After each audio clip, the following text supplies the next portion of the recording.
మీ అందరికీ వందనాలు. దేవుని యొక్క మహాకృపను బట్టి మనందరం ఈరోజు ఉదయకాల సమయంలో మనం ఉపవాస కూడిక ఏర్పాటు చేసుకొని ఈ ఉపవాస కూడిక ద్వారా మనం అనేకమైన మేళ్లు మనం పొందుతూ ఉన్నాం. ఎందుకంటే మనం ఉపవాస కూడిక ఏర్పాటు చేసిన దగ్గర నుండి దేవుడు మనకి ఎన్నో కార్యాలు చేస్తూ ఉన్నారు.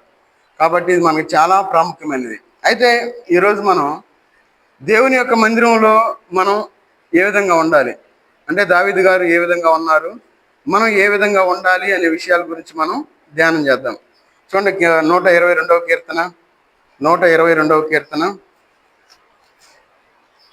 122వ కీర్తన 1 నుండి 9 వచనాలు మార్చి చదువుకుందాం. 122వ కీర్తన 1 నుండి 9 వచనాలు మార్చి చదువుకుందాం. యెహోవా మందిరమునకు వెళ్ళుదామని జనులు నాతో అనినప్పుడు నేను సంతోషించి తిని.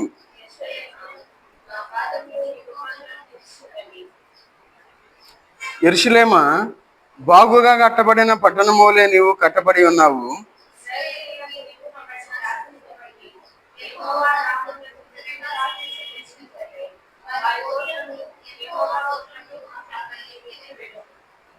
అచ్చట న్యాయము తీర్చుటకై సింహాసనములు, దావీదు వంశీయుల సింహాసనములు స్థాపింపబడి ఉన్నవి.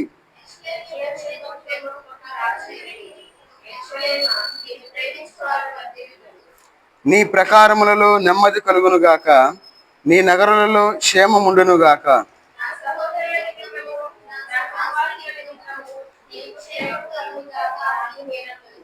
మన దేవుడైన యెహోవా మందిరము నిమిత్తము మీకు మేలు చేయ ప్రయత్నించేదను. ప్రార్థన చేసుకుందాం.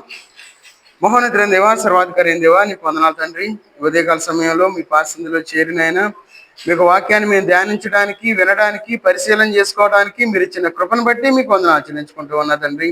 మీ యొక్క ఆత్మ ద్వారా నడిపించమని అడుగుతూ ఉన్నా తండ్రి. చదవబడిన వాక్య భాగాన్ని దీవించి ఆశీర్వదించమని అడుగుతూ ఉన్నా తండ్రి. ఇక్కడ చేరవచ్చిన ప్రతి ఒక్కరిని మీరు జ్ఞాపకం చేసుకోండి, వారికి నిండారుగా దీవించి ఆశీర్వదించమని అడుగుతూ ఉన్నా తండ్రి. మీకు వాక్యం ద్వారా మాతో మీరు మాట్లాడమని యేసుక్రీస్తు వారి నామంలో ప్రార్థించి అడిగి వేడుకుంటున్నాం తండ్రి, ఆమేన్. ఇక్కడ మనం 122వ కీర్తనలో దావీదు గారు ఇది ఒక యాత్రా కీర్తన. దేవుని మందిరంలో మనం ఎట్లా ఉండాలి అనే విషయాల గురించి దావీదు గారు మనకు చెప్తా ఉన్నారు. మనం ఏ విధంగా ఉండాలి దేవుని యొక్క మందిరంలో. సహజంగా మనందరం దేవుని యొక్క మందిరానికి వస్తూ ఉంటాం కదా, మరి ఎట్లా ఉండాలి, మన జీవితాలు ఎట్లా ఉండేవి అని దావీదు గారు కొన్ని విషయాలు మనకి సెలవిస్తూ ఉన్నారు. దావీదు గారు ఎక్కడ పుట్టారంటే భక్తి కలిగిన కుటుంబంలో పుట్టినవాడు దావీదు గారు. మన కుటుంబం ఎట్లా ఉండాలంటే భక్తి కలిగిన కుటుంబంగా ఉండాలి. భక్తి కలిగిన కుటుంబాలు ఎట్లా ఉంటాయంటే దేవుని యందు నిలకడగా ఉంటాయి, దేవుని యందు స్థిరంగా ఉంటాయి, దేవునిలో వేరుపారిన వారుగా ఉంటారు. ఎవరు? భక్తి కలిగిన కుటుంబాలు. చూడండి, 86వ కీర్తన 16వ వచనం చదవండి. 86వ కీర్తన 16వ వచనం. నా తట్టు తిరిగి నన్ను కరుణింపుము, నీ సేవకునికి నీ బలము అనుగ్రహింపుము, నీ సేవకురాలి కుమారుని రక్షింపుము. యెహోవా, నీవు నాకు సహాయుడవై నన్ను ఆదరించుచున్నావు. నా పగవారు చూచి సిగ్గుపడినట్లు శుభకరమైన ఆనవాలు నాకు కనపరచము. ఇక్కడ మనం చదువుకున్న వాక్య భాగంలో నా తట్టు తిరిగి నన్ను కరుణింపు అంటా ఉన్నారు. నీ సేవకునికి నీ బలము అనుగ్రహించము, నీ సేవకురాలి కుమారునికి. ఇక్కడ ఒక కుటుంబం మనకు కనబడతా ఉంది. ఎవరి కుటుంబం మనకు కనబడతా ఉంది? దావీదు గారి కుటుంబం కనబడతా ఉంది. అందుకన్నాడు నీ సేవకునికి నీ బలం అంటా ఉన్నారు, నీ సేవకురాలి కుమారుని అంటా ఉన్నారు. అంటే మనం దేవుని యొక్క సన్నిధిలో మనం ఉన్నప్పుడు మనం కుటుంబంగా మనం ఉండేవారుగా ఉండాలి. మనం ఎప్పుడైతే భక్తి కలిగిన వారుగా ఈ లోకంలో జీవిస్తామో అప్పుడు మన ప్రార్థన దేవుడు ఆలకిస్తాడు. ఈ లోకంలో మనం జీవించేటప్పుడు మన ఇష్టానుసారంగా మనం జీవించి ఏందయ్యా నా ప్రార్థన ఆలకించడం లేదు, నేను ఎన్నిసార్లు ప్రార్థన చేసినా నా మాట వినటం లేదు అని మనం అంటాం. అయితే మన జీవితంలో మనం చాలా జాగ్రత్తగా ఉండాలి. భక్తి కలిగిన కుటుంబంగా మనం ఈ లోకంలో జీవించేవారుగా ఉండాలి. భక్తి లేని వాళ్ళు ఏం చేస్తారంటే వాళ్ళు స్థిరమైన మనస్సును కలిగి ఉండరు. వారి జీవితంలో వారు స్థిరంగా జీవించలేరు. వారు ఒక చోట నిలబడలేని స్థితిలో వాళ్ళు జీవిస్తూ ఉంటారు. కాబట్టి దావీదు గారి కుటుంబం ఎట్లా కనబడతా ఉందంటే భక్తి కలిగిన కుటుంబంగా మనకు కనబడతా ఉంది. అందుకే నీ సేవకునికి నీ బలం అనుగ్రహించుము, నీ సేవకురాలి కుమారుని రక్షించుము అని అంటా ఉన్నారు. కాబట్టి మన కుటుంబాలు ఎట్లా ఉండాలంటే భక్తి కలిగిన కుటుంబాలుగా ఉండాలి. భక్తి కలిగి దేవుని సన్నిధిలో మనం ఉండాలి. అందుకన్నాడు, యెహోవా నీవు నాకు సహాయుడు అయి నన్ను ఆదరించుచున్నావు. అంటే మనం దేవునికి మనం ప్రార్థన చేసినప్పుడు దేవుడు మన ప్రార్థన ఆలకించేవాడుగా ఉన్నాడు. అందుకే చూడండి, 116వ కీర్తన 16వ వచనం చదవండి. 116వ కీర్తన 16వ వచనం. 116:16. యెహోవా నేను నిజముగా నీ సేవకుడను, నీ సేవకుడను, నీ సేవకురాలి కుమారుడనై ఉన్నాను. చూడండి, అక్కడ మాట మనకు కనబడతా ఉంది. ఏమంటా ఉన్నారు? నీ సేవకుడను, నీ సేవకుడను అని ఎందుకు ఇట్లా చెప్తా ఉన్నారు? 2 సార్లు ఎందుకు వాడాలి ఆ మాట? అంటే మనం ఈ లోకంలో జీవించేటప్పుడు నిజమైన సేవకుల్లా మనం ఉంటుల్లా. దేవుని మందిరంలో మనకు భయం లేదు, భక్తి లేదు. మన ఇష్టానుసారంగా మనం మాట్లాడేవారుగా ఉంటాం. ఏంది ఈ లోకంలో? ఏంటంటే నువ్వు చెప్పేది నా తెలియదా, నీ అంత వయసు ఉందా నాకు? చూడండి, ఈ లోకంలో మన ఆలోచన విధానం అట్లా ఉంది. మనం ఎట్లా ఉండాలి? భక్తి కలిగిన కుటుంబం లాగా ఉండాలి. భక్తి కలిగి ఈ లోకంలో జీవించేవారుగా ఉండాలి. అందుకన్నాడు ఏమనంటే, నేను నిజముగా నీ సేవకుడను. ఈ లోకంలో మనుషులు ఎట్లా ఉన్నారంటే దేవుని సేవకులుగా లేరు, మనుషుల్ని పూజించేవారుగా ఉన్నారు, మనుషుని సేవకులుగా ఉన్నారు. ఎక్కడైతే వాళ్ళు లాభం పొందుతారో అటువైపు పరిగెత్తేవారుగా ఉన్నారు. వారు మనకి ఎన్నో నీతులు చెప్పేవారుగా ఉంటారు. వాళ్ళు ఎడజేయి, నువ్వు ఎడ చేస్తున్నావు, ఇది తప్పు, నువ్వు ఎట్లా ఉండాలని చెప్పి మనకి జడ్జిమెంట్ చేసేవాళ్ళుగా ఉంటారు. అయితే మనం దేవుని యొక్క సన్నిధిలో మనం ఎట్లా ఉండాలి అంటే భక్తి కలిగిన కుటుంబం వల్లే ఉండాలి. అందుకే అన్నాడు ఇక్కడ, నేను నిజముగా నీ సేవకుడను, నీ సేవకుడను, నీ సేవకురాలి కుమారుడనై ఉన్నాను. నేను భక్తిగా జీవిస్తా ఉన్నాను, నా తల్లి భక్తిగా జీవిస్తా ఉంది, నా తండ్రి భక్తిగా జీవిస్తా ఉన్నాడు, నా కుటుంబం భక్తి కలిగిన కుటుంబం.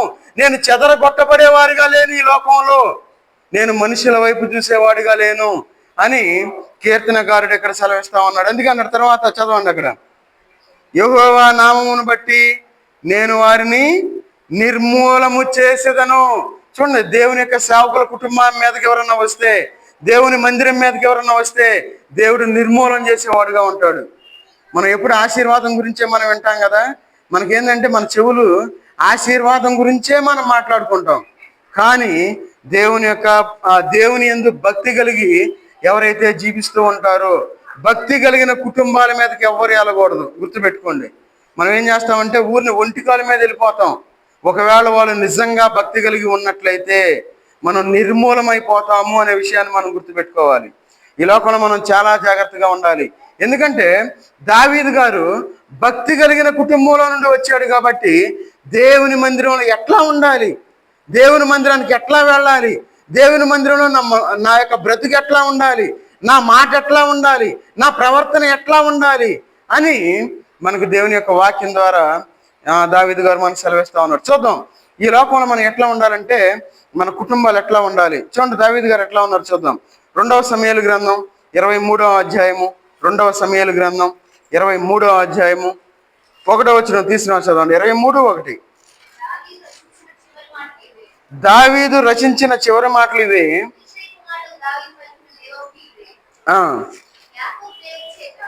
యాకోబు దేవుని చేత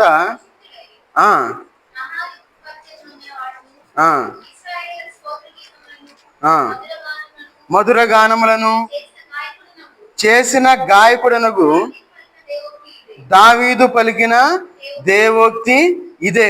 అంటే దావీదు గారు చివరి మాటలు చెప్తా ఉన్నాడు. ఎందుకు చెప్తా ఉన్నాడు? చివరి మాటలు చాలా ప్రాముఖ్యమైనవి. ఒకవేళ ఒక మనిషి చనిపోయేటప్పుడు అంటారు, ఏమంటారంటే, అయ్యా చివరిగా మాట్లాడింది, చివరిగా చెప్పాడు, చివరి మాటలో చాలా విలువ కలిగిన మాటలుగా ఉంటాయి ఆ మాటలు. అంటే మనం జాగ్రత్తగా వింటాము ఆ మాటలు.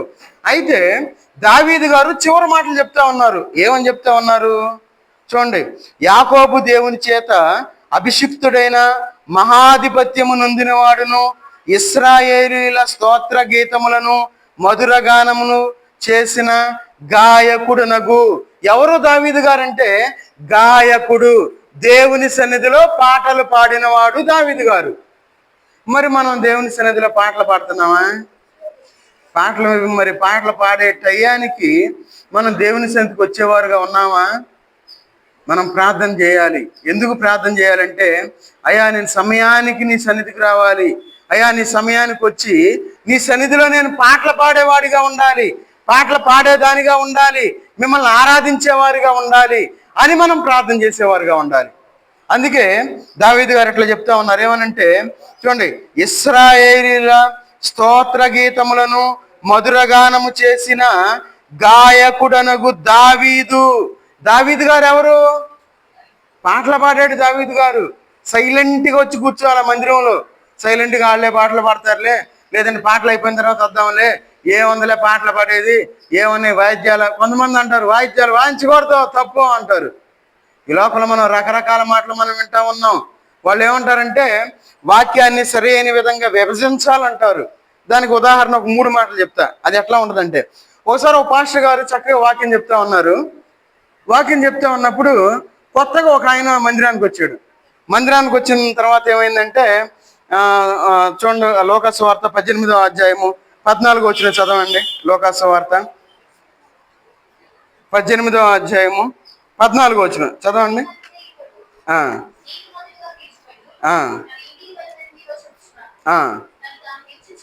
తను తాను హెచ్చించుకుని వాడు తగ్గింపబడినను.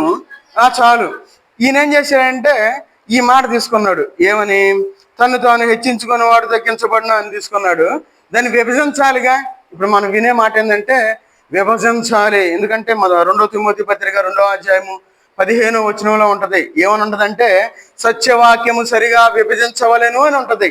ఈ మాట పట్టుకొని ప్రతి ఒక్కళ్ళు సలహాలు ఇచ్చేవాళ్ళే. అయితే ఈ పాస్టర్ గారు చెబుతా ఉన్నాడు. ఏమని? తన్ను తాను ఒక పాటు చేశాడు. తర్వాత ఏం చేస్తాడు? హెచ్చించుకొని వాడు 2వ పాటు చేశాడు. తగ్గింపబడును 3వ పాటు చేశాడు. తన్ను తాను అనే మాట తీసుకున్నాడు. తీసుకొని ఇట్లా అంటా ఉన్నాడు. ఏమని? దేవుడు పాపం చేస్తే తన్నుతాడు, మీరు పాపం చేయకూడదు అన్నాడు. అర్థమైందా మీకు? అర్థమైన వాళ్ళకి అర్థమైంది. దేవుడు పాపం చేస్తే మిమ్మల్ని తన్నుతాడు. అక్కడ ఏముంది? తన్నుతాను అని ఉంది. అంటే మనల్ని మనం ఉంది. తన్నుతాడు అని చెప్పి ఎక్కడికో ఒక ప్రసంగం స్టార్ట్ చేశాడు. చూడండి, జాగ్రత్తగా ఉండాలి. వాక్యం మనం ఏ వింటున్నాం? మనం ఈ లోకంలో జీవించేటప్పుడు ఎలాంటి బోధలు మనం ఎట్లానే వింటూ ఉంటాం. తన్నుతాడు. చూడండి, తర్వాత ఇంకొక ఆయన చూడండి, సామెతల గ్రంథం 11వ అధ్యాయము 1వ వచనం చదవండి. చాలా గమ్మత్తుగా ఉంటాయి. వీళ్ళకి ఏంటంటే అవన్నీ తెలియక వాళ్ళ ఇష్టానుసారంగా అనుకుంటా ఉంటారు. సామెతలు 11:1. దొంగ త్రాసు యెహోవాకు ఏమో సరి అయిన గుండు ఆయనకిష్టము. పాపం కొత్త విశ్వాసం వచ్చాడు ఒక ఆయన. ఆ రోజే వచ్చాడు, పాస్టర్ గారు చెబుతా ఉన్నాడు సరి అయిన గుండు ఆయనకి ఇష్టం అని చెప్పాడు. 2వ వారం గుండు చేపించుకొచ్చాడు. ఈయన పాస్టర్ గారు చూశాడు, ఏందా ఈయన కొత్తగా వచ్చాడు కదా, గుండు చేపించుకొచ్చాడు ఏందని చెప్పి ప్రార్థన అయిన వెంటనే ఆయన దగ్గరికి వెళ్ళి, అయ్యా ఏందయ్యా గుండు చేపించుకొచ్చావంటే, అయ్యా బైబిల్లో ఉందయ్యా, సామెతల గ్రంథం 11వ అధ్యాయము 1వ వచనంలో ఉంది, సరి అయిన గుండు ఆయనకి ఇష్టము, ఆయనకి ఇష్టం కాబట్టి నేను గుండు చేపించుకొచ్చానయ్యా అంటా ఉన్నాడు. చూడండి వాక్యాన్ని ఎట్లా విభజిస్తా ఉన్నారు. ఈ లోకంలో మనం జీవించేటప్పుడు మనకు వాక్యం సరైన జ్ఞానం లేకపోతే ఇలాంటి అనుభవాల్లోకి మనం వెళ్తాం. చూడండి, ఇంకొక అతను యెహోవా సాక్షులని మనం వింటా ఉన్నాం కదా, వాళ్ళు వచ్చి ఒకరితో వాదిస్తూ ఉంటే పాప ఆయన కోపం వస్తూ ఉంది. వాక్యంలో చెప్పాలి. చూసి ఏమన్నాడంటే 115వ కీర్తన 1వ వచనం చదవండి. 115వ కీర్తన 1వ వచనం చదవండి తీసిన వాళ్ళు. మీరు కూడా చూడాలి. మాకు కాదు యెహోవా మాకు కాదు, చాలు. ఈ వాక్యం తీసుకున్నాడు. ఏమన్నాడంటే వాళ్ళతో అంటా ఉన్నాడు. ఏమని? యెహోవా మాకు కాదు, ఏమన్నాడు చూడండి అక్కడ, మాకు కాదు యెహోవా మాకు కాదు, పోండే అని వెళ్ళిపోయాడు. చూడండి ఎట్లా ఉందో వాక్యం. చూడండి, సరి అయిన విధంగా విభజించుట అంటే జ్ఞానానుసారంగా మనం ఆలోచించేవారుగా ఉండాలి. చూడండి, ఇప్పుడు మనం 3 విషయాలు మాట్లాడుకున్నాం, 3 ఉదాహరణలు చూసుకున్నాం. చూడండి, వాళ్ళు వచ్చి అంటా ఉన్నారు యెహోవా సాక్షులు, ఈ మాట సెట్ అవుతుందిగా, మాకు కాదు యెహోవా మాకు కాదు, పోండి మీ ఇష్టం వచ్చింది చేసుకోండి అన్నాడు. చూడండి, అలాంటి దినాల్లో మనం వింటూ ఉన్నాం. వాళ్ళకి ఏమీ తెలియదు. దావీదు గారు ఎట్లా ఉన్నాడు? పాటలు పాడుతూ ఉన్నాడు దేవుని యొక్క సన్నిధిలో. అందుకే చూడండి, మందిరంలో గాయకుడిగా ఉన్నాడు దావీదు గారు. మరి మన జీవితంలో మనం ఎట్లా ఉన్నాం? ఎక్కడికక్కడ గోడలు కట్టేసుకున్నాం. నేను చెప్పేదే కరెక్ట్, నువ్వు నా దాంట్లోనే పరలోకం పోతావు. ఎన్ని రకాల మాటలు మనం వింటా ఉన్నాము. చూడండి, 2 సమూయేలు గ్రంథం 1వ అధ్యాయము 7వ వచనం చదవండి. 2 సమూయేలు 1వ అధ్యాయము 17వ వచనం.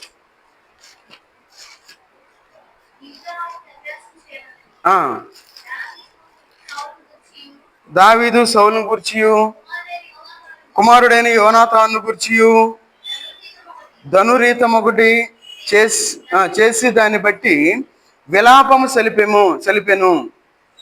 అది యాషారు గ్రంథమందు లిఖించబడి ఉండెను. అంటే ఇక్కడ మనం చూసినట్లయితే వీళ్ళు ప్రత్యేకమైన విలాపము సలిపెను.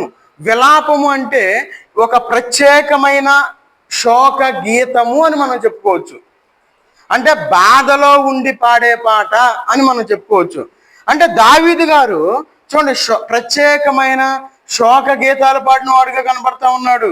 ఇంకా విమోచన గీతాలు పాడినట్లు కనబడతా ఉన్నాడు. చూడండి, 3వ అధ్యాయము 33వ వచనం చదవండి. 2 సమూయేలు 3:33 త్వరగా చదవాలి. అబ్నేరును గూర్చి శోక కీర్తన ఒకటి కట్టెను. ఎట్లనగా చాలు. చూడండి, శోక కీర్తన మనకి ఇక్కడ కనబడతా ఉంది. 22వ అధ్యాయం 1వ వచనం చదవండి. 22:1 యెహోవా తన్ను సౌలు చేతిలో నుండి తన శత్రువులందరి చేతిలో నుండి తప్పించిన దినమున దావీదు ఈ గీత వాక్యములను చెప్పి యెహోవాను స్తోత్రించెను. చూడండి, దావీదు గారు మనకు కనబడతా ఉన్నారు. దావీదు గారు మనకి ఎట్లా కనబడతా ఉన్నారంటే పాటలు పాడేవాడిగా కనబడతా ఉన్నాడు. మనం ప్రార్థన చేయాలి అంటే మన కుటుంబం దేవుని సన్నిధిలో ఉండి పాటలు పాడేదిగా ఉండాలి. మన కుటుంబం దేవుని సన్నిధిలో ఉండాలి అంటే ఏం చేయాలి? మన కుటుంబం భక్తి కలిగిన కుటుంబంగా ఉండాలి. మన కుటుంబం దేవుని యొక్క వాక్యానుసారంగా ఈ లోకంలో జీవించే కుటుంబంగా ఉండాలి. కాబట్టి దావీదు గారు మందిరంలో ఒక గాయకుడిగా ఉన్నాడు. కాబట్టి మన కుటుంబాలు కూడా ఆ విధంగా దేవుని సన్నిధిలో పాటలు పాడే వారిగా ఉండాలి. చూడండి, ఇంకా 2 సమూయేలు గ్రంథం 6వ అధ్యాయము 5వ వచనం చదవండి. 6:5 2 సమూయేలు 6:5 దావీదును ఇశ్రాయేల్ అందరూ సరళ వృక్షపు కర్రతో చేయబడిన నానా విధములైన సితారాలను, స్వరమండలములను, తంబురలను, మృదంగములను, పెద్ద తాళములను వాయించుచు యెహోవా సన్నిధిని నాట్యమాడుచుండెను. కొంతమంది అజ్ఞానులు తెలియక మందిరాల్లో వాయిద్యాలు పెట్టకూడదని కంకణం బెల్ట్ పెట్టుకొని తిరుగుతూ ఉన్నారు కొంతమంది. బైబిల్ ఎందుకు రాశారు మరి? అనేకమైన వాయిద్యాలు చేశారు. అనేకమైన వాయిద్యాలు పాటలు పాడేటప్పుడు వాయించినట్లు మనకు కనబడతా ఉంది. అదే మనకి ఇక్కడ కనబడతా ఉంది. చదవండి, చాలా జాగ్రత్తగా చదవండి. అక్కడ ఏమంటా ఉన్నారు? నానా విధములైన సితారాలను. ఎందుకు రాయలు ఈ మాట బైబిల్లో? అయితే తెలివిగా ఒక మాట అంటారు. ఏమంటారంటే కొత్త నిబంధనలో వాయించినట్లు ఉందా అంటారు వాళ్ళు. అనుభవంతో చెప్తున్న ఈ మాటలు ఊరినే నేను చెప్పను. ఇప్పుడు నేను అందుకే ఎవరి దగ్గరికి వెళ్ళను, ఎవరిలో కలవను నేను. అయితే అనుకుంటారు, ఏమనుకుంటారంటే నేను గర్వంతో ఉన్నాను అనుకుంటారు. నేను గర్వంతో కాదు. ఒకవేళ నేను కలిసిపోయాను అనుకోండి, నేను కూడా ఇక్కడికి వచ్చి ఏమని చెప్తానంటే వాయిద్యాలు వాయించకూడదు, హల్లెలూయా అనకూడదు, ఏ పెద్ద తప్పు లేనట్టు చెప్తారు వాళ్ళు.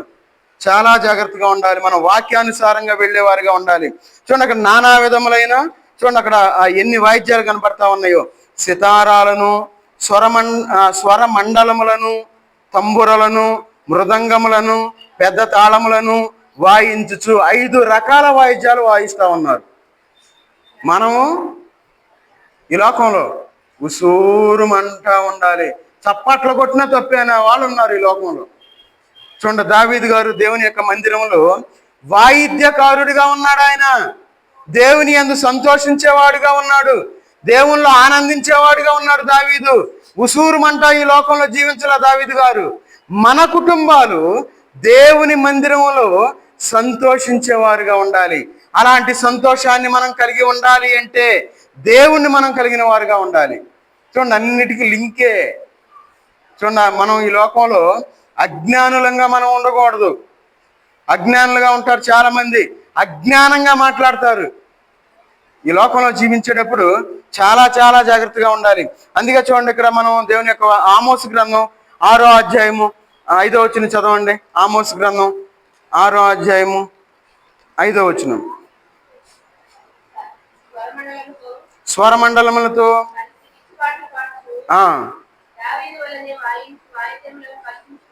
దావీదు వలనే వాయించు వాయిద్యములు కల్పించుకుందురు. మరి అది పాపమా తప్ప మంచిదా? ఎవరన్నా ఒకళ్ళు వచ్చి అట్లా మాట్లాడుతూ ఉన్నారు అనుకోండి, వందనాలు చెప్పేసి పక్క వెళ్ళిపోండి, అంతే. నాతో కూడా ఒకళ్ళు ఇంతే వాదిస్తూ ఉన్నప్పుడు మొట్టమొదటి వ్యక్తి నేను వాట్సాప్లో బ్లాక్ లిస్ట్లో పెట్టాను. అరే అనవసరంగా పెట్టాను అనుకున్నా, ఏం చేస్తాం, వాదనలు మనం వెళ్ళాంగా. చూడండి, ఈ లోకంలో మనం జీవించేటప్పుడు అనేకమైన నిందలు వస్తాయి, అనేకమైన మాటలు వస్తాయి. అందరూ మనల్ని విమర్శించేవారుగా ఉంటారు. ఎప్పుడు విమర్శిస్తారో తెలుసా? మనం కరెక్ట్గా ఉన్నప్పుడే విమర్శించేది. మనకి ఏమీ లేనప్పుడు, మనం ఏమీ లేని స్థితిలో మనం ఉన్నప్పుడు, మనం ఒక ఆశీర్వాదకారకంగా లేనప్పుడు, అప్పుడు ఎవరు మనల్ని పట్టించుకోరు. ఏమన్నా పట్టించుకున్న దగ్గర నుండి మళ్ళీ మనం ఏదో చేయాలని ఫీల్ అవుతూ ఉంటారు. ఈ లోకంలో మనం జీవించేటప్పుడు చాలా జాగ్రత్తగా చూడండి. ఎజ్రా గ్రంథం 3వ అధ్యాయము 11వ వచనంలో అక్కడ కూడా మనకు కనబడుతుంది. చూడండి, ఎజ్రా గ్రంథం 3వ అధ్యాయము 11వ వచనం. యెహోవా దయాళుడు, ఆయన కృప నిరంతరము నిలిచినని పాడుచు యెహోవాను స్తుతించుడి. 3వ అధ్యాయం 10వ వచనం. ఎజ్రా, శిల్పకారులను యెహోవా మందిరము యొక్క పునాదిని వేయుచుండగా ఇశ్రాయేలు రాజైన దావీదు నిర్ణయించిన విధి చొప్పున తమ వస్త్రములు ధరించుకున్న వారై యాజకులు బాకాలతోనూ ఆసాపు వంశస్థులను లేవీయులను చేయు తాళములతోనూ నిలవబడి యెహోవాను స్తోత్రము చేసిరి. ఎవరు నిర్ణయించిన విధి ఇది? దావీదు గారు ఒక విధి, అంటే ఒక కట్టడ నియమించాడు. ఏమి నియమించాడు? మీరు దేవుని సన్నిధిలో ఉన్నప్పుడు వాయిద్యాలు మీరు వాయించాలి. ఈరోజు మనం ప్రార్థన చేయాలి, మన మందిరంలో మంచి వాయిద్యాలు మనం కొనుక్కోవాలి అని మనం ప్రార్థన చేద్దాం. ఎందుకంటే పోయిన సంవత్సరం మనం ప్రార్థన చేసినవి అన్ని దేవుడిచ్చాడు, ఎందుకంటే దేవుని యొక్క మహాకృపను బట్టి. కాబట్టి ఈరోజు ఉపవాస కూడికలో కూడా మనం ప్రార్థన చేద్దాం, మంచి వాయిద్యాలు మనం కొనుక్కోవాలి. ఆ వాయిద్యాలతో మనం దేవుణ్ణి మహిమపరిచేవారుగా ఉండాలి. ఈ లోకంలో మనం చూడండి, అక్కడ అంటా ఉన్నారు, మందిరముని యొక్క రాజైన దావీదు నిర్ణయించిన విధి చొప్పున. అది విధి, మనం చేయాల్సిందే. దేవుని మందిరంలో మనం ఉత్సాహంగా ఉండాలి, దేవుణ్ణి మనం స్తుతించేవారుగా ఉండాలి. ఉసూరుమంటా ఉండమనలా, ఏమీ లేని వాళ్ళుగా మనం ఉండమనలా దేవుడు. కాబట్టి దావీదు గారు దేవుని మందిరంలో ఎట్లా ఉన్నాడు? వాయిద్యకారుడిగా ఉన్నాడు. చూడండి, మొదటి దినవృత్తాంతాల గ్రంథం 6వ అధ్యాయము, మొదటి దినవృత్తాంతాల గ్రంథం 6వ అధ్యాయము 31, 32 వచనాలు చదవండి.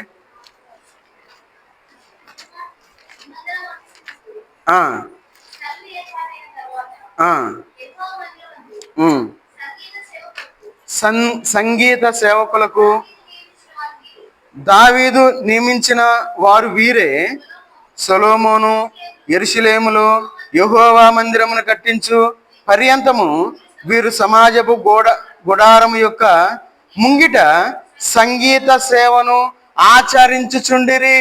ఏం సేవది? సంగీత సేవ. అంటే దావీదు గారు దేవుని మందిరంలో వాయిద్యాలు వాయించాలి అనే ఒక క్రమాన్ని పెట్టి ఉన్నాడు. కాబట్టి మనం చాలా జాగ్రత్తగా ఉండాలి. ఈ లోకంలో మనం అందుకే అన్నాడు, ఇక్కడ ఏమంటా ఉన్నారంటే, సంగీత సేవ కొరకు దావీదు నియమించిన వారు వీరే. సంగీత సేవ, ఇది మన సేవ, అది ఒక సేవ అనే విషయాన్ని మనం గుర్తుపెట్టుకోవాలి. అంతేగాని పాటలు అన్నీ అయిపోయిన తర్వాత నేను వస్తానంటే కుదరదు. దేవుణ్ణి మనం సేవించాలి, మన సంగీతంతో మనం సేవించేవారుగా ఉండాలి, మన యొక్క పాటలతో మనం దేవుణ్ణి మహిమపరిచేవారుగా ఉండాలి, ఆయన సన్నిధిలో మనం కనపడేవారుగా ఉండాలి. అందుకే మనకి ఇక్కడ సంగీత సేవ అని కనపడతా ఉంది. ఇదే వాక్యాన్ని నెహెమ్యా గ్రంథంలో రాస్తారు. మీరు తర్వాత చదువు. నెహెమ్యా గ్రంథం 12వ అధ్యాయం 36వ వచనంలో సంగీత సేవ గురించి మనకు కనపడుతుంది. అంటే దావీదు గారు దేవుని మందిరంలో ఎట్లా ఉన్నాడు? ఒక గాయకుడిగా ఉన్నాడు. కాబట్టి మన కుటుంబాలు ఆ విధంగా ఉండటం కోసం మనం ప్రార్థించేవారుగా ఉండాలి. దావీదు గారు దేవుని మందిరంలో తన సంగీత సేవను ఉంచి ఉన్నాడు. కాబట్టి మన కుటుంబం దేవుని యొక్క సంగీత సేవలో ముందుకు వెళ్ళేవారుగా మన కుటుంబాలు ఉండాలి. ఆ విధమైన జీవితాన్ని మనం జీవించేవారుగా ఉండాలి అని దేవుని యొక్క వాక్యం మనకి సెలవిస్తూ ఉంది. చూడండి, ఇక్కడ ఈ లోకంలో మనం అందరం జీవిస్తూ ఉన్నాం. అందరూ బ్రతుకుతూ ఉంటారు. క్రైస్తవులు జీవిస్తూ ఉంటారు, విశ్వాసులు జీవిస్తూ ఉంటారు, అవిశ్వాసులు జీవిస్తూ ఉంటారు, అందరూ జీవిస్తూ ఉంటారు. అయితే దేవుని మందిరంలో జీవించే వాళ్ళు ఒక ప్రత్యేకమైన గుణాన్ని కలిగి ఉంటారు. ఎందుకంటే మనం మనుషులం కదా. ఈ లోకంలో మనం ఉన్నప్పుడు తప్పులు చేసేవారుగా ఉంటాం. ఈ లోకంలో మనం జీవిస్తూ ఉన్నాం. ఈ లోకంలో మనం అబద్ధాలు ఆడతాం, మోసం చేస్తాం, జగడం ఆడతాం, ఇవన్నీ చేస్తూ ఉంటాం. అయితే దేవుని సన్నిధిలో మనం ఒప్పుకోలేని వారుగా మనం ఈ లోకంలో జీవిస్తూ ఉంటాం. అయితే ఈ లోకంలో దావీదు గారు జీవించినప్పుడు చూడండి, 32వ కీర్తనలో మనం ఆ మాట చూడగలం. 32వ కీర్తన 3వ వచనం చదవండి. 32:3. నేను మౌనినై ఉండగా దినమంతయు నేను చేసిన నా ఆర్తధ్వని వలన నా ఎముకలు క్షీణించినవి. చూడండి, నేను మౌనినై ఉండగా. ఎందుకు సైలెంట్గా ఉన్నాడు? ఎందుకు సైలెంట్గా ఉన్నాడంటే తను చేసిన అపరాధాలను బట్టి. అందుకే మొదటి వచనంలో ఉంటుంది చూడండి, తన అతిక్రమములను పరిహారము నొందినవాడు, తన పాపమునకు ప్రాయశ్చిత్తము నొందినవాడు ధన్యుడు అని చెప్పుకొస్తా. నేను మౌని అయి ఉన్నాను అంటే నేను తప్పు చేసి ఉన్నాను దేవుని సన్నిధిలో ఉన్నప్పుడు. అందుకే ఇక్కడ అంటా ఉన్నాడు ఏమనంటే, నేను మౌని అయి ఉండగా దినమంతయు నేను చేసిన నా ఆర్తధ్వని వలన. అంటే మౌనంగా ఉండటం ఏంటి, ఆర్తధ్వని చేయటం ఏంటి? మౌనంగా ఉన్న వాళ్ళు ఆర్తధ్వని చేయగలుగుతారా? రెండిటికి వ్యతిరేక పదం మనకు కనబడతా ఉంది. ఎందుకంటే దావీదు గారు పాపం చేసినప్పుడు దేవుని సన్నిధిలో మౌనంగా ఉన్నాడు. కానీ దేవునికి మొర్ర పెట్టిన వాడిగా ఉన్నాడు, దేవునికి ప్రార్థన చేసిన వాడిగా ఉన్నాడు. ఏ విధంగా ప్రార్థన చేస్తా ఉన్నాడంటే తను చేసిన పాపాలను బట్టి ప్రార్థన చేస్తా ఉన్నాడు. అది ఏ విధంగా ఉంది? ఆర్తధ్వని. అంటే దేవుని యొక్క సన్నిధిలో ప్రార్థించేవాడుగా ఉన్నాడు దావీదు గారు. కాబట్టి మన యొక్క జీవితంలో మనం మందిరంలో ఉండే అనుభవాన్ని బట్టి మన పాపాలను మనం ఒప్పుకునేవారుగా ఉంటాం. ఒకవేళ మనం దేవుని మందిరంలో ఉండవనుకోండి, మన పాపాలు మనకు తెలియదు. మనం ఏమనుకుంటామంటే ఆదివారం ఒక్కరోజే దేవుని సన్నిధికి వస్తే, లేదంటే ఆదివారం ఒక్కరోజే మనం బల్లలో చేతులు వేస్తున్నాం అనుకోండి, మనం ఎంత జాగ్రత్తగా ఉంటాం? నెలకు ఒకసారి వేస్తే జాగ్రత్తగా ఉంటామా? నేను ఒక బ్రదర్తో మాట్లాడుతూ ఉన్నప్పుడు నేను ఇట్లా చెప్పా, దేవుని వాక్యంలో నెలకి 4 సార్లు ఖచ్చితంగా వేయాల్సిందే అంటే ఆయన ఆశ్చర్యంతో అంటా ఉన్నాడు. ఏంది బ్రదర్ మీరు 4 సార్లు వేస్తారా అంటే ప్రతి వారం జాగ్రత్తగా ఉండాల్సిందేగా అంటా ఉన్నాడు ఆయన. ఎందుకన్నాడు ఆ మాట? ప్రతి వారం మనం బల్లలో చేతులు వేయాలంటే మనం జాగ్రత్తగా ఉంటేనే బల్లలో చేతులు వేస్తాం. మన పాపాలు మనం ఒప్పుకోనగలిగితే మనం బల్లలో చేతులు వేస్తాం. వారానికి ఒకసారి వేసామనుకోండి, మన జీవితాలు ఎట్లా ఉంటాయి, మన పరిస్థితి ఎట్లా ఉంటాయి మనకు తెలియదు. మనం ఎంతగానో వెనక్కి వెళ్ళిపోతా ఉంటాం. అయినా ఈ లోకంలో ఆ దేవుడేలే, ఆడా దేవుడే, ఏడా దేవుడే అని చెప్పి సర్ది పెట్టుకొని. అందుకే మీకు మూడు ఉదాహరణలు చెప్పా. వాక్యాన్ని సరిగ్గా విభజించి చేసేవాళ్ళు ఉంటారు కదా అని మీకు అర్థమయ్యేలాగా అందుకే చెప్పింది ఆ మాటలో. ఈ లోకంలో మనం జీవించేటప్పుడు మనం చాలా అనుభవం ఉండాలి. అనుభవం ఉండాలి అంటే వాక్యానుసారంగా ఈ లోకంలో మనం జీవించేవారుగా ఉండాలి. అందుకే చూడండి, 2వ సమూయేలు గ్రంథం 12వ అధ్యాయము 3వ వచనం చదవండి. 2వ సమూయేలు గ్రంథం 12వ అధ్యాయము 3వ వచనం. అయితే ఆ దరిద్రునికి తాను కొనుక్కొనిన ఒక చిన్న ఆడు గొర్రె పిల్ల తప్ప ఏమీ లేకపోయాను. వాడు దాన్ని పెంచుకొని చుండగా అది వాని యొద్దకు వాని బిడ్డల యొద్దకు ఉండి పెరిగి వాని చేతి ముద్దలు తినుచు వాని గిన్నెలోనిది త్రాగుచు వాని కౌగిట పండుకొనుచు వానికి కుమార్తె వలె ఉండెను. చూడండి, ఇక్కడ దావీదు గారు పాపం చేసినప్పుడు దేవుడు నాతాను ప్రవక్తను పంపించాడు దావీదు గారి దగ్గరికి. అయితే నాతాను ప్రవక్త గారు వచ్చి డైరెక్ట్గా అన్నాడు అనుకోండి, ఏమంటాడు? ఒకవేళ దావీదు గారు యాక్సెప్ట్ చేయొచ్చు, చేయకపోవచ్చు. అయితే తను చేసిన పాపాన్ని ఇట్లా పోలుస్తూ చెప్తా ఉన్నాడు. ఏమని? ఇది చేయటం తప్ప ఒప్ప అని దావీదు గారిని అడుగుతా ఉన్నాడు. దావీదు గారు చక్కగా విన్నాడు. చక్కగా విని, దావీదు గారు రాజు గారు కదా, మరి ఏదన్నా అన్యాయంగా మాట్లాడాడు అనుకోండి, ఏమంటారు మిగతా వాళ్ళందరూ? ఏంది ఇంత అన్యాయస్తుడా మా రాజు అంటాడా అనుకొని చివరికి ఏమన్నాడు? చెప్తా ఉన్నాడు, కరెక్ట్గా చెప్పాడు. అయితే చివరికి ఏమంటా ఉన్నాడు చూడండి, అక్కడ హెచ్చరిస్తా ఉన్నాడు. ఏమని? 7వ వచనం చదవండి. నాతాను దావీదును చూచి, నీవే ఆ మనుషుడవు, ఇశ్రాయేలు దేవుడని యెహోవా సెలవిచ్చినదేమనగా. చూడండి, అక్కడ ఆ మనుషుడు ఎవరు? దావీదు గారే. ఆ పాపం చేసింది ఎవరు? దావీదు గారే. అయితే దావీదు గారు ఒప్పుకుంటా ఉన్నారు. ఎందుకు ఒప్పుకుంటా ఉన్నాడు? దేవుని మందిరంలో ఉండే అనుభవాన్ని కలిగి ఉన్నాడు కాబట్టి తను చేసిన తప్పును ఒప్పుకొని పశ్చాత్తాపపడి మరలా పరిశుద్ధుడిగా అయినట్లు మనం చూస్తా ఉన్నాం. మరి ఉదయకాల సమయంలో మరి మన జీవితాలు ఎట్లా ఉన్నాయి? ఎవరన్నా ఒక మాట, చిన్న మాట అనగల మనకి ఎంత రోషం వచ్చిందో. వందనాలు చెప్పపోతే రోషను, పలానోళ్ళు ఇట్లా అన్నారయ్యా. చూడండి ఎంతమంది చెదిరిపోయారు ఈ లోకంలో. మన ఆత్మీయతను మనం కోల్పోతా ఉన్నాం. మనం దేవునికి దగ్గరగా రావాల్సిన వాళ్ళం, దేవునితో ఉండవలసిన వాళ్ళం, మనం దీవించబడవలసిన వాళ్ళం. అలాంటి ఆ స్థితిని మనం కోల్పోయేవారుగా ఉన్నాం.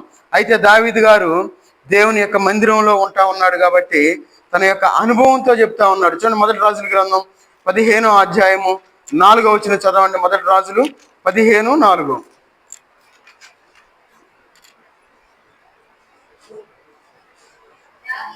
దావీదు హిత్తీయుడైన ఊరియా సంగతి యందు తప్ప తన జీవిత దినములన్నీ యెహోవా దృష్టికి యథార్థముగా నడుచుకొనుచు యెహోవా అతనికి ఇచ్చిన ఆజ్ఞలలో దేని విషయమందేనను తప్పిపోకుండెను కనుక.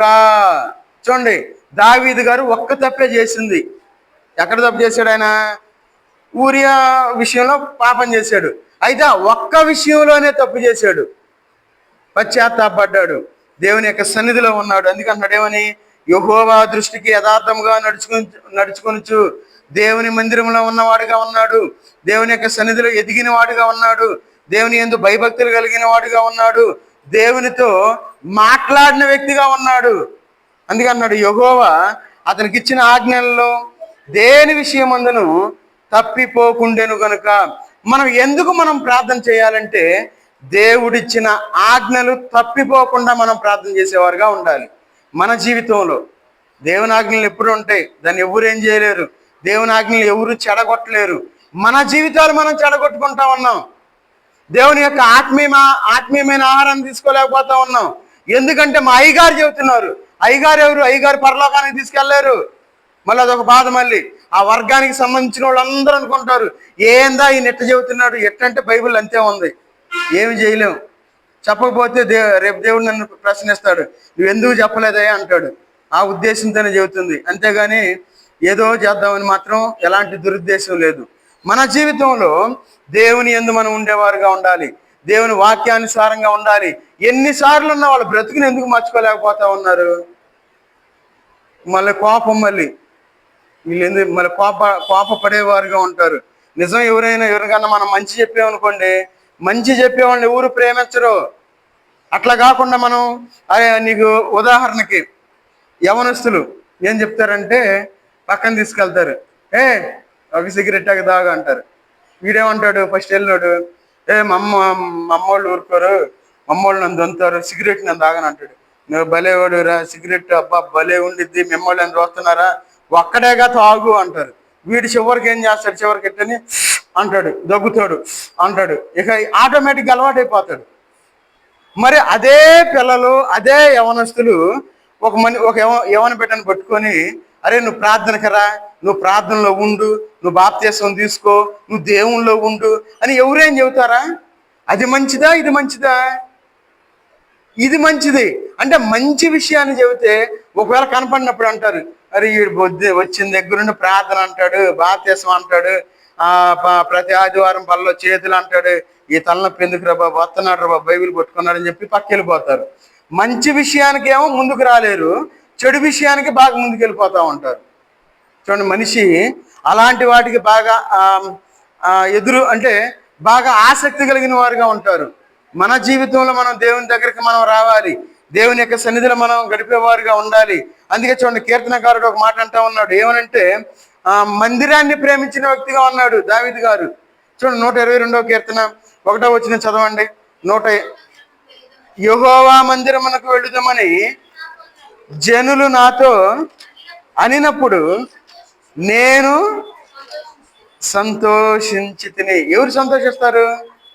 ఏందమ్మా పద్దాక ప్రార్థన ప్రార్థన ప్రార్థన అంటావు, ఏందమ్మా పద్దాక మైకులు పెట్టి గోల చేస్తున్నారు, ఏంది అసలు ఈ గోల ఏంది అనుకుంటాం మనం. ఈ లోకంలో పిల్లలు పరీక్షలు వస్తున్నాయి, పద్దాక ఇదే గోల అనుకుంటాం మంచి.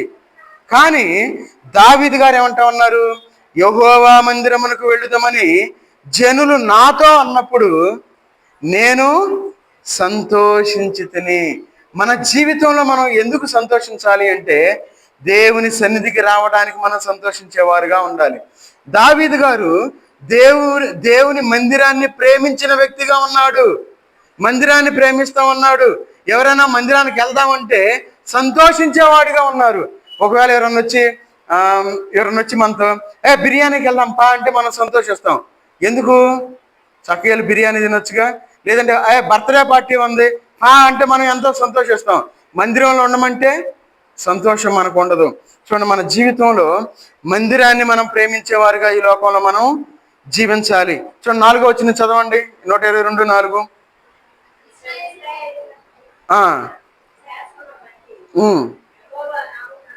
యెహోవా నామమునకు కృతజ్ఞతాస్తుతులు చెల్లించుటకై వారి గోత్రములు, యెహోవా గోత్రములు అక్కడికి ఎక్కి వెళ్ళును. చూడండి, ఎక్కి వెళ్ళును అంటే అది శ్రమతో కూడుకున్న పని.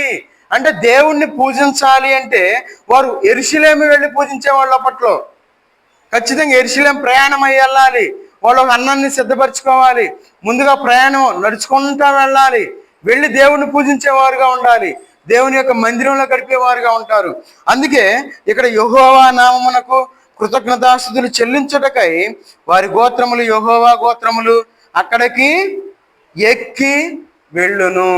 మరి మన కుటుంబాలు ఎట్లా ఉన్నాయి? దేవుని సన్నిధికి వచ్చేవిగా ఉన్నాయా? మనం ఎక్కడికో వెళ్ళవసరలా, ఎక్కడికో వెళ్ళి మనం దేవుని స్తుతించవసరలా. దేవుడు మనకి సమీపంగా దేవుని మందిరాన్ని ఇచ్చాడు. దేవుని యొక్క మహాకృపను బట్టి, దేవుని వాక్యానుసారంగా మనం దేవుణ్ణి ఆరాధించే స్థలంలో మనం కూడుకుంటా ఉన్నాం. ఆ విషయాన్ని మనం గ్రహించలేకపోతా ఉన్నాం. మనం కూడా మనం చేమ కథలో, నక్క కథలో, కుక్క కథలో, ఎలి కథలు మనం చెప్పామనుకోండి, మనం ఆదివారం 4 ఆరాధనలు మనం పెట్టుకోవాలి. ఇక మనకి సబ్స్క్రైబర్లు ఫుల్ వస్తారు మన యూట్యూబ్ ఛానల్కి, మిలియన్స్లో మనకి వ్యూస్ వచ్చేస్తాయి. డబ్బు కోసం చూస్తాయి, ఇవన్నీ డబ్బు కోసమే. చక్కగా చెప్పొచ్చు, అదే చాలా సింపుల్ అది. కానీ మనం అట్లా ఈ లోకంలో మనం జీవించకూడదు, వాక్యానుసారంగా మనం జీవించాలి. ఎవరైతే వాక్యానుసారంగా ఈ లోకంలో జీవిస్తారో మనం మందిరాన్ని ప్రేమించేవారుగా ఉండాలి. చూడండి, 23వ కీర్తన 6వ వచనం చదవండి. కీర్తన 23వ కీర్తన 6వ వచనం.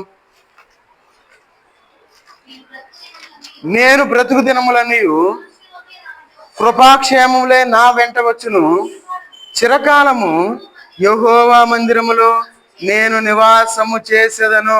చూడండి, ఎంత మంచి ఆలోచన కలిగి ఉన్నాడో దావీదు గారు. ఎక్కడ నివాసం చేసేది? మన ఇంట్లో కాదు. ఎండాకాలం వస్తుంది, సహజంగా మనం అనుకుంటాం మంచిగా ఒక ఏసీ కొనుక్కుంటే బాగుంటుంది, చల్లగా ఉంటుంది అనుకుంటాం కదా. తప్పు లేదు, ఏసీ కొనుక్కోవటం తప్పు కాదు, ఏసీ వేసుకొని కొనుక్కోవటం తప్పు కాదు. అయితే దేవుని మందిరంలో నేను ఉండాలి, దేవుని సన్నిధికి నేను వెళ్ళాలి, దేవుని సన్నిధిలో నేను ఉండాలి అనే ఆలోచన మనం కలిగి ఉండాలి. ఎప్పుడైతే ఆ ఆలోచన కలిగి ఉంటామో మన కుటుంబంగా మనం ఉండాలి. ఆ విధంగా మనం ఉండటం కోసం మనం ప్రార్థించాలి. మన కుటుంబాలు దేవుని సన్నిధికి రావట్లా, మన కుటుంబాలు రక్షణ లేని కుటుంబాలుగా మనం ఉంటా ఉన్నాయి మన కుటుంబాలు. చూడండి, మనందరం ఈ లోకంలో టెన్షన్ పడవలసిన వాటి విషయంలో టెన్షన్ పడము. వదిలేయాల్సిన వాటి విషయంలో మనం టెన్షన్ పడతాం. ఎందుకంటే ఈ లోకంలో డబ్బు విషయం మనం వదిలేయచ్చు, డబ్బు ఏం చేయలేదు. అయితే డబ్బు గురించి మనం ఎంతో టెన్షన్ పడతాం. ఎట్ట సంపాదించాలి, ఎట్ట వెళ్ళాలి, పనికి వెళ్ళాలి, పనికి వెళ్తే 600 700 వస్తాయి, ప్రార్థనకి వెళ్తే ఏమొచ్చింది, హాస్పిటల్కి వెళ్తే తెలిసిద్ది మనకి. ఏం లేదు, హాస్పిటల్కి వెళ్తే మన ఈ మధ్య మనం యూట్యూబ్లో చూసాం, 16 కోట్లు ఎంతో ఇంజక్షన్ అంట పాపం చిన్న పాపకి. చూడండి ఎలాంటి చిన్న 16 కోట్ల ఇంజక్షన్ అంట. దేవుని యొక్క మహాకృపను బట్టి దేవుడు మనల్ని అందరినీ కాచి కాపాడుతూ ఉంటే మరి దేవుని మందిరానికి మనం ఎందుకు రాలేకపోతా ఉన్నాం? ఏం లేదు, మనకు షుగరో లేదంటే బీపీయో లేదంటే చిన్న చిన్న రోగం వస్తే చాలు అక్కడికి వెళ్తే అన్ని టెస్ట్లు టకటక రాసేస్తారు. మనం ఎలాగానే 10-20 వేలు ఊరిని అయిపోతాయి, 20-10 వేలు. మరి దేవుని సన్నిధికి వస్తే మనకి అంత ఖర్చు ఏం లేదుగా, ప్రశాంతంగా మనం దేవుని సన్నిధిలోకి రావచ్చు. ఒకవేళ నిద్ర పట్టకపోతే దేవుని సన్నిధిలో చక్కగా నిద్ర పట్టిద్ది. అవునా కాదా? అవునా కాదా? చాలా జాగ్రత్తగా ఉండాలి. దేవుని సన్నిధిని మనం ప్రేమించేవారుగా ఉండాలి. దేవుని మందిరం క్షేమం కోసం మనం ప్రార్థన చేసేవారుగా ఈ లోకంలో మనం ఉండాలి. దేవుని మందిరానికి వెళ్ళటం అంటే సంతోషించేవారుగా ఉండాలి. మన కుటుంబం దేవుని యొక్క సన్నిధిలో పాటలు పాడేవారుగా ఉండాలి, వాయిద్యాలు వాయించేవారుగా ఉండాలి, రక్షణ పొందేవారుగా ఉండాలి, కృతజ్ఞతాస్తుతులు చెల్లించేవారుగా ఉండాలి మన కుటుంబాలు. ఆ విధంగా ఉండడం కోసం మనం దేవుని యొక్క సన్నిధిలో మనం ఉండాలి. అంత మాత్రమే కాదు, దేవుని యొక్క మందిరాన్ని మనం నిర్మించాలి అనే భారాన్ని మనం కలిగి ఉండాలి. చూడండి, నేను చెప్తున్నా, నాకు ఎలాంటి పెద్ద ఉద్యోగం లేదు, నాకు ఎలాంటి రాబడి లేదు, దేవుని మందిరాన్ని ఏదో విధంగా చేయాలని ఒక ఆశ కలిగి ఉన్నా. దేవుడు ఆశను తీర్చాడు ఆయన. అదే కొంచెం ఉందనుకోండి, ఏం చేస్తాను, నా స్తోమత కొద్దీ కొంచెం మంచిగా పైన మనం స్లాబ్ వేసుకునే వాళ్ళమేమో. చూడండి మొదటి దినవృత్తాంతాల గ్రంథం 29వ అధ్యాయము, మొదటి దినవృత్తాంతాల గ్రంథం 29వ అధ్యాయము 1, 2, 3 వచనాలు చదవండి. తర్వాత రాజైన దావీదు సర్వ సమాజంతో ఎలాగ సెలవిచ్చెను, దేవుడు కోరుకొనిన నా కుమారుడైన సొలొమోను ఇంకను లేత ప్రాయము గల బాలుడై ఉన్నాడు. కట్టబావు ఆలయము మనుషునికి కాదు, దేవుడైన యెహోవాకే కనుక ఈ పని బహు గొప్పది. ఏ పని గొప్పది? దేవుని పని గొప్పది. దేవుని మందిరంలో మనం చేసే చిన్న పని కూడా గొప్పది అనే విషయాన్ని మనం గుర్తుపెట్టుకోవాలి. చూడండి, నేను నాకు చాలా ఆశ్చర్యం వేసింది. ఎందుకంటే వాళ్ళ కుటుంబ పరిస్థితులు బాగోపోయినా ముందుకు వచ్చి దేవునికి దియ్యాలి అంటే, అసలు నేను వాళ్ళని చూసి అనుకుంటా, ఏందో వీళ్ళకి ఏం లేదు, దేవుని పని కోసం వీళ్ళు ఎందుకు ఇట్లా ముందుకు వస్తున్నారు? కూరగాయలని ఇస్తా ఉన్నారు, లేదంటే బియ్యం అని ఇస్తా ఉన్నారు, అయ్యా వాడయ్యా ఇది 500 వాడని ఇస్తా ఉన్నారు, లేదంటే ఒక 500 తీసుకయ్యా దేవుని మందిరంలో భోజనం కోసం వాడని ఇస్తా ఉన్నారు. ఎందుకు దేవుని మందిరంలో మనం ఏ చిన్న పని చేసినా అది గొప్పది అనే విషయాన్ని మనం గుర్తుపెట్టుకోవాలి. చూడండి, ఉదయాన్నే మనకు పని ఉంటుంది. చూడండి, దేవుని సన్నిధిలో మనం పని చేయాల్సిందే. నన్ను పిలవలేదు, నేను రాలేదు, అయ్యా నువ్వు వచ్చి ఎల్లంటే అందరం పిలుచుకురా. దేవుని సేవకులు ఎప్పుడు ఎల్లంటే వెళ్ళాలా, ఎవరిని పిలవాలా, సేవకురాళ్ళు ఎప్పుడు రాలా.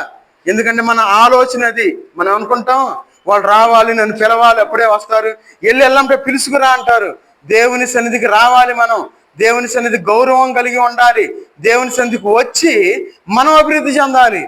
అంతేగాని దేవుని కూడా మనం పిలిచేవారుగా ఉండకూడదు. అందుకే చూడండి, ఇక్కడ 29వ అధ్యాయం 1వ వచనంలో అంటా ఉన్నారు, ఏమనంటే దేవుడైన యెహోవాయే కనుక ఈ పని బహు గొప్పది. దేవుని పని చేయటం చాలా గొప్పది. దేవుని సేవలకు చాలా గొప్పవాళ్ళు అనే విషయాన్ని మనం గుర్తుపెట్టుకోవాలి. వాళ్ళని ఎట్లా పడితే అట్లా మాట్లాడకూడదు, వాళ్ళకి శాపము అనే విషయాన్ని మనం గుర్తుపెట్టుకోవాలి. ఏందయ్యా నువ్వు చేసే సేవ, మీ నాన్న చేశాడు కదా, తండ్రి కొడుకులు చేస్తున్నారని మనం అనుకున్నాం అనుకోండి, అది మనకి శాపము అని మనం గుర్తుపెట్టుకోవాలి. ఎంతమంది ఎన్ని బైబిల్ కాలేజీలకు వెళ్ళి ఎన్ని డిగ్రీలు సంపాదించి సేవలో ఎవరు లేరు, గమనించండి మీరే. అయ్యా మాకు డిగ్రీలు ఉన్నాయి, మేము ఎన్నో చేసాం, మేము బీటీహెచ్లు చేసాం, మేము ఎంటీహెచ్లు చేసాం, మేమేం చేయలేకపోతా ఉన్నాం. దానికి కారణం ఏంది? దేవుడు వాళ్ళని నిర్ణయించుకోవాలా, దేవుడు వాళ్ళని పిలుపు లేదని మనం గుర్తుపెట్టుకోవాలి. మనం ఒక భారాన్ని కలిగి ఉండాలి, ఒక బాధ్యతను కలిగి ఉండాలి. నేను ఏమి చేయలేను, నేను దేవుని యొక్క పని విషయంలో ఒక శ్రద్ధ కలిగి ముందుకు వచ్చినప్పుడు దేవుడు ఎన్నో కార్యాలు జరిగించాడు. మరి మనం ఇంతకుముందు ఎన్ని చూడలేదే, మరి మనకు బాధ్యత లేదా? మనం ప్రేమించాలి దేవుని సన్నిధిని. ఏం చెయ్యాలి? ఒకళ్ళు అనుకుంటేనే ఇంత పని జరిగితే మనందరం అనుకున్నాం అనుకోండి, ఎన్ని కార్యాలు మనం చూడొచ్చు. అలాంటి భారాన్ని మనం కలిగిన వారుగా ఈ లోకంలో జీవించాలి. 2-3 వచనాలు చదవండి.